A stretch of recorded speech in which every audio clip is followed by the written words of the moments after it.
O Jogo Aberto está de volta aqui pela TV Tarobá de Londrina, todo o norte do estado acompanhando o programa. Hoje nós estamos conversando com o prefeito de Londrina, Alexandre Quiref, nessa reta final de 2015, às vésperas, às portas de 2016.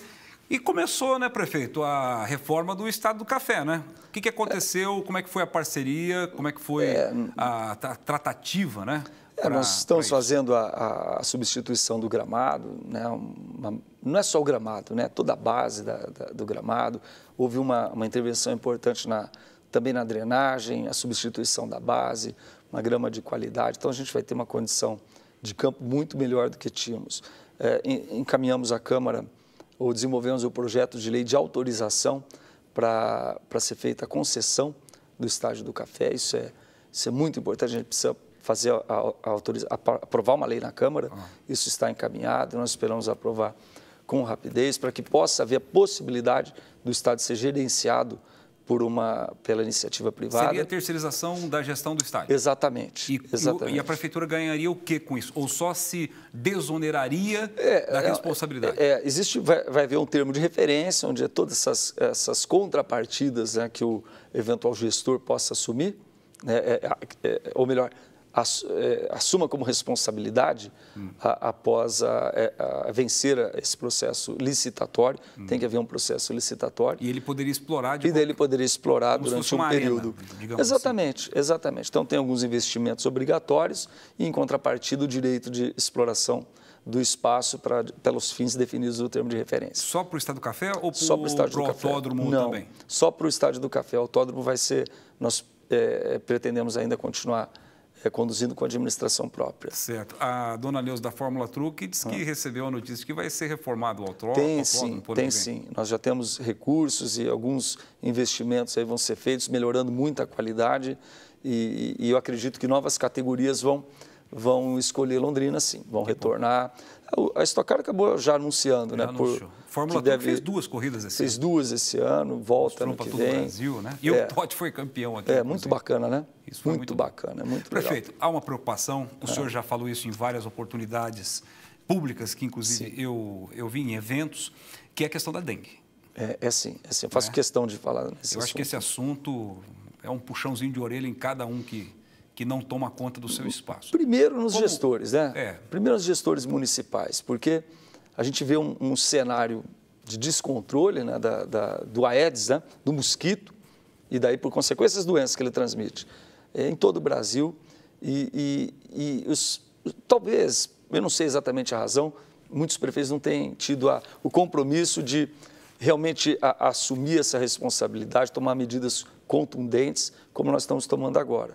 Então, decretar estado de alerta epidemiológico, emergência na saúde, de forma preventiva. Não, nós não estamos em epidemia, né?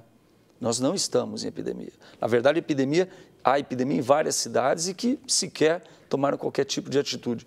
Mas, ao identificarmos sinais de que essa epidemia pode se instalar no futuro, nós já tomamos as medidas. Então, permitindo liberdade, ou conferindo liberdade à Secretaria de Saúde para intervir em imóveis fechados, para aplicar multas a quem não tome medidas preventivas, contratar pessoas, mobilizar equipamentos de todo o estado. Nós temos mais de 10 caminhões atuando hoje na aplicação de fumacê em Londrina. Então, uma ação realmente de força, mas que, evidentemente, exige a participação de todos nós.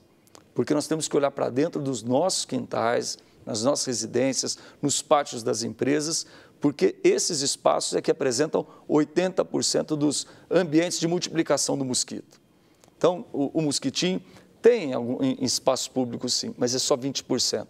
80% estão nos espaços privados, nas nossas casas, nas nossas empresas. E aí nós temos que olhar os bebedouros. Sabe bebedouro de cachorro? Sim. É um dos locais onde tem mais multiplicação. Geladeira. Fundo de geladeira, né, que acumula aquela água. Vaso de planta, que todo mundo sabe que não pode acumular água. É o lugar onde mais se encontra os focos do mosquito. E outros, né? Copinho, qualquer coisa que acumule água. Então, a gente tem que fazer esse exercício, olhar para dentro de nossas casas, aí sim a gente tem a chance de enfrentar com qualidade o mosquito Aedes, que transmite a dengue e que pode se transformar em dengue hemorrágica e é muito grave. Nós perdemos o medo da dengue porque acabamos nos acostumando a ver um ou outro adoecer e se recuperar. Mas a dengue hemorrágica, ela mata, é uma doença muito dura, que traz muito sofrimento às pessoas. É muito violenta. Ela pode também ser responsável pela chikungunya e pela zika, né? Que é hoje a maior preocupação, porque pode gerar a microcefalia, né, nos bebês recém-nascidos, ou melhor, durante o desenvolvimento fetal, e depois nasce com microcefalia, que gera uma consequência para o resto da vida. Terrível. Eu vi ontem, acho que na Hora do Brasil, acho que era um comentário oficial, de que há expectativa de que só nesse ano de 2016, 100 mil crianças nasçam no Brasil com microcefalia. Exato. Se esse número for verdadeiro, do Ministério da Saúde. É uma geração de crianças com problemas seríssimos e que vão ter que exigir assim, das famílias e da própria sociedade, do poder público, toda uma articulação para dar qualidade de vida para essas crianças com deficiências graves, né, sob o ponto de vista intelectual. Exato. Então, a gente tem que ficar atento e tem que tomar essa atitude. Não tem como radicalizar mais do que já está, né? Eu acho que não, A gente está fazendo tudo que está ao nosso alcance, tomando várias medidas, e mais medidas virão no início do ano. Mais medidas, acompanhando drásticas. toda a orientação da Secretaria da Saúde. Tudo que for necessário, nós vamos fazer. Acho que agora é só se colocar na cadeia, né? O indivíduo. Mas a gente tem até apoio para, eventualmente, também fazer a detenção, em caso de resistência à entrada do nosso pessoal para vistoria, assim por diante. Mas, evidentemente, acredito que nós não vamos chegar nessa situação. Certo. Nós temos que trabalhar. Falar um pouco de transporte coletivo, Sim. né? Estamos aí chegando na virada do ano e tem uma expectativa para o ano que vem da ampliação da gratuidade do passe livre. Sim, o passe livre vem, né? Passe livre parcial. As Já empresas já estão pedindo, né, o reajuste, etc. Enfim, qual a previsão, qual a perspectiva que tem aí para o transporte coletivo para o ano que vem? Bem, o passe livre ele vai ser universalizado, né? Agora, em Londrina, todos os estudantes que necessitarem de transporte coletivo para se dirigir aos seus estudos terão acesso a esse direito, a esse transporte de forma livre, né? Sem nenhum custo. Ampliou para quem agora? Para o universitário? Pré-vestibular? Começa, né? no primeiro ano, universitários, no ensino fundamental, ensino médio, universitário, pós-graduando, ensino técnico, realmente é amplo. Então, realmente, está dentro do nosso olhar de valorização do ensino. Mais do que uma política pública de transporte, uma política pública de educação. Né? Não vai ser por falta de transporte, de recursos para se deslocar ao estudo, que a pessoa não vai deixar de se formar, de se capacitar. Isso nós estamos garantindo. Além disso, nós vamos ter os primeiros veículos do Superbus entrando esse ano. Elas devem ser incorporados à frota. Temos também algumas novidades no que se refere a introdução do Wi-Fi nos ônibus também. Um grande percentual dos veículos deve receber o Wi-Fi. Agora, tem a discussão tarifária que nós continuamos sob a decisão judicial, né?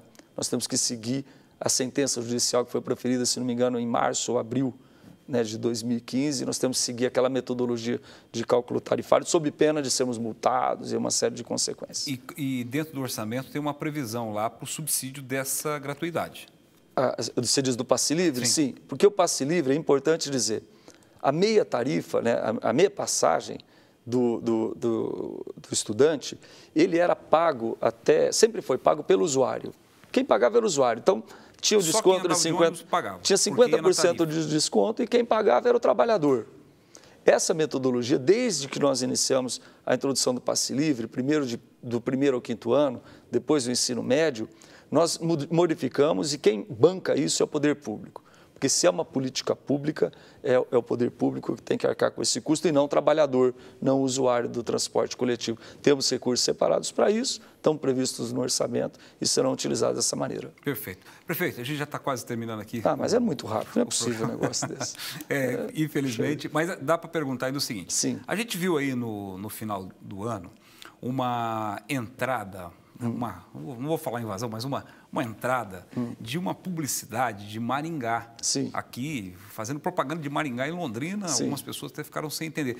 O senhor achou isso uma afronta ou não? Chamando de investimentos, não dizendo vejo, que a cidade não, é boa, não planejamento, isso e aquilo. O senhor acha que isso é uma espécie de, até uma discussão política, até porque a gente sabe quais são os líderes que estão por trás disso? Como é que o senhor viu isso? Eu acho que dá para fazer uma comparação de postura, né?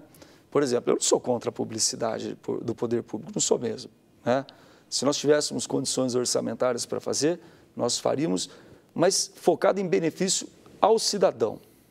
Usar o recurso público para fazer publicidade em benefício do gestor, do administrador, da promoção da própria gestão... Isso deve ter improbidade. No meu entendimento, é uma afronta à população, não a nossa, mas quem está pagando essa conta. Então, agora, se a publicidade for voltada exclusivamente ou 100% em favor da população, que gere benefício a quem está verificando, acompanhando essa publicidade, aí eu acho que é válido. Então, realmente é uma decisão administrativa, não é a linha que nós estamos seguindo, de forma alguma, nós somos muito reservados em relação a isso, e se um dia nós fizermos a utilização de recursos públicos em publicidade, será 100% voltada a benefício ao cidadão, jamais ao gestor, promoção pessoal. A gente acompanha aí governos, sempre, historicamente, né, utilizando a publicidade para se autopromover, para promover as ações que deram certo ou que não deram certo, para fazer propaganda própria em benefício de quem está administrando e não em benefício da população. Para mim, é um absurdo e isso eu não concordo. Eu não estou dizendo que é essa da administração aí de Maringá, porque eu realmente não tenho como avaliar isso, mas essa é a minha visão. A gente tem que usar o dinheiro público em benefício da população e não em benefício do gestor. Maneira disfarçada de usar recurso público em benefício próprio. Também não vale. Prefeito, o senhor vai colocar o seu nome à disposição do partido para disputa à reeleição ou não? Não, essa decisão não é do partido, não. Essa decisão... Vai colocar o seu nome à disposição? Não, essa questão eu sei que está... Né, as pessoas têm insistentemente tocado nesse assunto, mas oportunamente eu vou avaliar. Né? Eu realmente... Então a gente pode dizer assim, o prefeito não decidiu ainda? É assim, eu quando entrei, né, na prefeitura, eu realmente me programei para 4 anos de gestão. E disse que não era... Não, falei que não tem... Eu sou contra mesmo, né? Mas eu sempre deixei aquela ressalva de que eu sabia que as circunstâncias podem mudar ao longo do período e a gente fazer uma... Né, a vida ensina isso para a gente, né, Fernando? Verdade. Que a gente não consegue fazer uma projeção de tão longo prazo assim. A vida ela é muito dinâmica. E, evidentemente, eu vou ter que analisar isso com muita atenção e oportunamente. E vou analisar, mas realmente ainda não tem essa hipótese, não sou pré-candidato, não. Tá não certo. é assim, não. Tá? Prefeito, um bom ano para todos nós, então. Um bom ano a todos. Que venha 2016 com dificuldade e tudo. 2015 foi um ano produtivo, conseguimos chegar ao final do ano com as contas em dia, equilibradas, diante de todas as dificuldades, e a população pode ter certeza que nós vamos nos esforçar ao máximo para chegar ao final de 2016 também, trabalhando de forma determinada, indo aos limites das nossas capacidades, entregando o máximo possível à população e com as contas em dia também no final de 2016. Eu queria até desejar aí um 2016 aí repleto de paz, felicidade para todos os londrinenses. Tá bom. Obrigado pela entrevista, prefeito. Eu que agradeço. Obrigado. Prefeito Alexandre Quiref, no Jogo Aberto deste sábado, aqui na TV Tarobá, o último Jogo Aberto de 2015. Espero você no ano que vem. A todos uma boa noite e até lá.